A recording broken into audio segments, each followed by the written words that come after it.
Okay people, this is himself. Let's look at Feng's frame traps. So at +1 we have standard jab. Now for most characters this is nothing special. For Feng though we have back 1. This is a 10 frame counter knockdown, and even on clash you still get that shoulder. Also at +1 we have sidestep 1+2. Now in the open back 1 won't reach. At the wall though there is no pushback. Along with that back 1 will wall splat. At +2 we have up 2. Now this is not a move I'd recommend, but if it does get blocked then back 1 is your frame trap again. At +3 we have sidestep 2. Now this leaves you back turned. From there your frame trap is back turned 1. Now the great thing about this is that even on hit it's +14. That means a shoulder or a rage drive is guaranteed. Unfortunately power crushers can beat this, so to counter that use back turned 4. This comes out in 10 frames so it cannot be absorbed. At +4 we have headbutt. From there your frame trap is the shoulder. Now this is -18 but it does grant a wall splat. If you have rage and you're by the wall, use rage drive. This is +9 on block and does chip damage. For power crushers use standing 4. In the open this grants a shoulder. At the wall though you don't get a combo.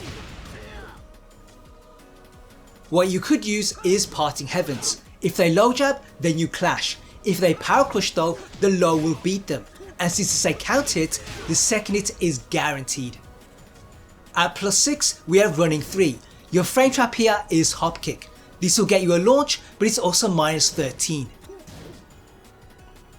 For power crushers we have 2 options. It's either shoulder or parting heavens. Now with the latter it is -10, but low jabbers cannot interrupt. At +8 we have FF3 and back turn 3. These are effectively the same move. Your frame trap is then DF3. This is a safe mid launcher. Also at +8 we have shifting clouds 3. Now this doesn't force crouch, but DF3 is still your frame trap. At the wall DF3 is good. What you can do though is the train. If the first hit is on count hit, the entire string is guaranteed. A special frame trap we have is FF1+2. In the open this has pushback. At the wall though we're at +15. Now with those frames you can pretty much do anything. What I would suggest is another power crush. What this will do is test their patience, and when they do crack that's when you can splat them. The second type of frame trap is lows. The majority of lows are minus, even on hit.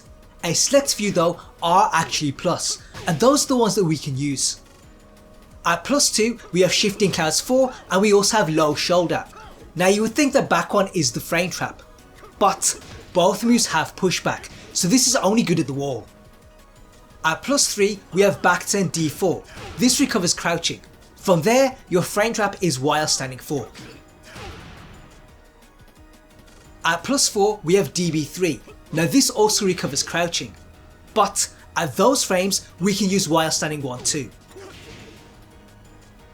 At +5 we have get up 3. Again you recover crouching, and again while standing 1-2 is your frame trap. At +6 we have 1+4. This actually recovers standing. From there your frame trap is hop kick. For power crushers it's either shoulder or parting heavens. At the wall though, if you want to play safe, use DF1. On block this is 0, so you're perfectly safe. On count it though, you can get a cross up. Now if you want to learn more about that, check out my video on it. There should be a card in the corner and also a link in the description. The last low we have is Kempo 1. This recovers crouching and puts us at +8. From there your frame trap is while standing 2. This is a safe count hit launcher. The third type of frame trap is delayable strings. The idea behind this is that you delay the last hit, they push a button and you counter hit them. One string we have is 2-4-1. Here the last hits can be delayed. At the wall, this grants a wall splat. In the open, it grants a shoulder on counterhit. Speaking of the wall, a nice option we have is the train. If the first hit is a counterhit, the second hit is guaranteed. That in turn allows you to confirm the third. What's also good is the second hit is safe, and the third can be delayed. That means you can test their patience and apply fake pressure. The only problem is if you do get it wrong, then it's minus 18. Another string is Dragon Slayer. Now the low here is predictable and it will get low parried. But it's delayable and the first hit is 0 on block. That means you can use it alone and bait out the parry. Along with that, the second hit on counterhit grants a mini combo. Now the pickup for this is tricky, but it is possible. Fourth string, Hungry Tiger. Here, the second and fourth hits are delayable. Now if the second hit is a counterhit, the third is guaranteed. That in turn guarantees the fourth. Number 5, Back 3-3. The second hit can be heavily delayed, and if it's a counter hit, then it's a stun. That in turn leads to a special combo. Now if you want to know more about that, check out my video on it. There should be a card in the corner and a link in the description. Number 6, FF4. Now this move is important to Feng because it covers his weak side and it launches them. The thing is, it's also minus 15, so Feng himself can get launched. But it does have a delayable extension, and this is good in two ways. The first is that the 3 itself is a launcher.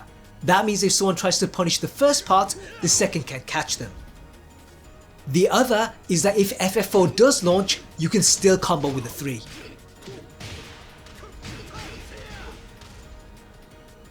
The only downside is if the opponent is patient, the second hit is minus 14.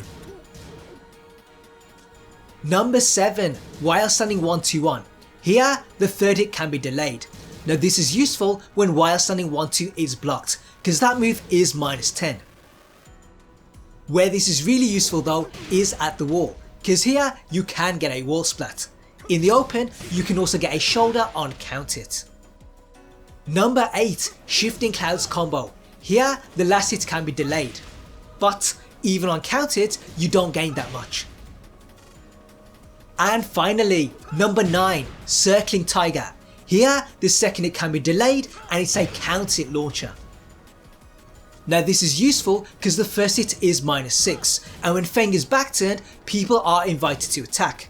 The only issue is that it's also minus 13, so Feng does take some damage. Now there is a fourth type of frame trap, and that's using reversals and parries. Feng actually has 4 different options and all of them are good. But rather than covering it in this video, check out the videos I've already done. They'll teach you everything you need to know, including setups and combos. As always, if you enjoyed this video, do drop a like. It really helps this channel and it motivates me to do more for this character. Looking ahead, there are more Feng guides coming, so make sure you subscribe if you want to see those. In the meantime, have fun, play well, and I'll see you guys in the future.